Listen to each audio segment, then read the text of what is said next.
si John Romy na rin ako. John Ruben na rin. Babaguhin ko rin yung pangalan ko, John Romy. Lagyan ng John. Puro John. Ayan, ayan.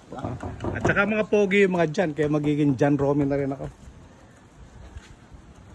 Ayan. Para ka ng loob. Ayan. Uy, di, no? Subukan mo siya pahawak ng pastor.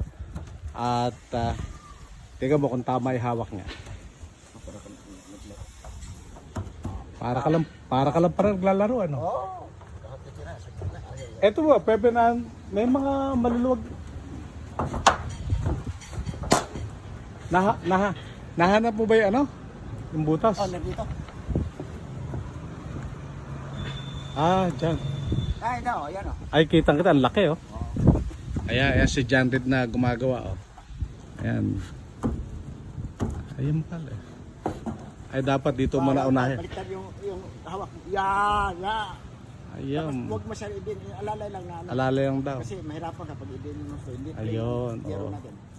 Hindi plain, kaya alalay lang. Ayan.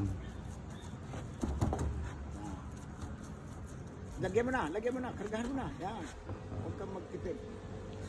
Kasi maging manipis yung pintura. Oo nga, oo. Tama. Tapos yung halos na kanto. Oo, kanto. Yan. Ano ba inuuna? Kanto muna. Kanto mo na. Para Yan, mahirap dyan eh. yung kanto. Oo, kanto.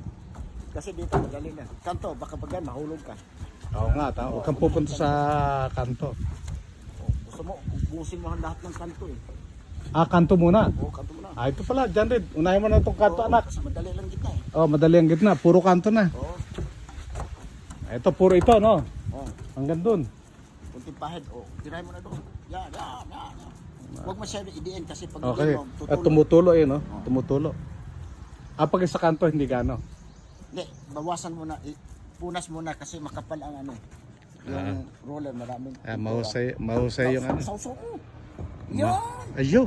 Mahusay yung teacher. Tapos